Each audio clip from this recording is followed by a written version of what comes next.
Interrompemos a sua programação para falar sobre um assunto muito importante, os conflitos africanos. Exatamente, eles englobam a questão sudanesa e a questão de Darfur. Eu vou falar um pouco sobre a questão de Darfur, que é conhecido como 2 décadas de sofrimento. Darfur é localizado ao oeste, tem uma população islâmica não árabe, que seriam os negros, tem uma atividade econômica ligada à agricultura e uma restrita parcela de nômades que criam animais. O conflito se iniciou em 2003, na parte ocidental do Sudão, entre os povos árabes e não árabes da região de Darfur. Os rebeldes insurgiram-se contra o que alegavam ser o desrespeito do governo sudanês pela região ocidental e pela sua população não árabe.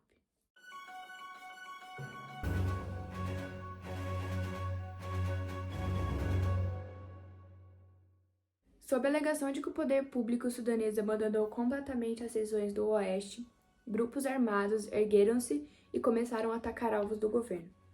Os 2 principais grupos que atuam em Darfur são o Movimento de Justiça e Igualdade e o Exército de Libertação Sudanesa. O governo, além de atacar com bombardeios aéreos, também atua por meio de incentivos ao Janjaweed, uma militância pertencente a um grupo étnico árabe de muçulmano, localizado ao norte de Darfur, os Bagara, para atacar a população negra. Segundo a ONU, o massacre em Darfur soma cerca de 500 mil mortes, além de cerca de 3 milhões de refugiados, a maioria com destino a Chad, países vizinhos. Assim como na Segunda Guerra Civil Sudanesa, que opôs o norte muçulmano ao sul cristão e animista, em Darfur trata-se de um conflito entre muçulmano e não muçulmano, onde a maioria da população muçulmana promove o extermínio da minoria não muçulmana e não árabe. O que pode parecer ser apenas um conflito étnico-cultural, iniciado por motivos políticos, ganhou contornos de holocausto ao longo dos últimos anos, promovido por forças militares, sendo descrita como um caso de limpeza étnica e de genocídio. Embora um acordo de paz tenha sido assinado no ano de 2006, não sendo aderido por todos os grupos rebeldes, a escalada de violência foi retomada mais intensamente no ano de 2013, elevando novamente o número de mortes e refugiados. Neste meio tempo, ocorreu em 2011 a independência do Sudão do Sul por meio de um referendo. Várias organizações humanitárias e também a ONU atuam na região no sentido de tentar conter o conflito ou minimizar os seus danos aos direitos humanos. A relação dessas organizações com o governo não é muito amistosa, sobretudo pelas acusações frequentes de que o governo vem praticando graves e sequenciais crimes de guerra. Além disso, a ONU é frequentemente limitada pela atuação da China no Conselho de Segurança. Haja vista que o governo chinês possui vários acordos com o Sudão para a importação de petróleos e minérios em geral. Esse contexto diminui ainda mais a esperança de paz para a região. Pode-se dizer que a independência ocorrida no Sul pode ter deixado o governo em Khartoum ainda mais fragilizado politicamente, o que tenha levado à motivação política dos grupos em Darfur por um separatismo cada vez mais reivindicado.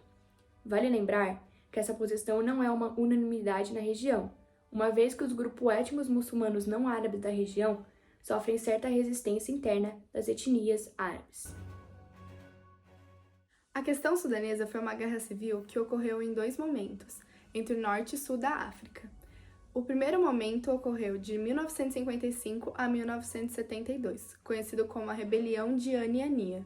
Tinha como seu principal objetivo a separação da região sul do Sudão. Foi um conflito bélico que matou em torno de 500 mil de pessoas nesses 17 anos de guerra. Esse primeiro momento pode ser teoricamente dividido entre 3 fases. A primeira fase é a Guerra das Guerrilhas inicial, a segunda, Aniania, e a terceira, o Movimento para a Libertação do Sudão do Sul.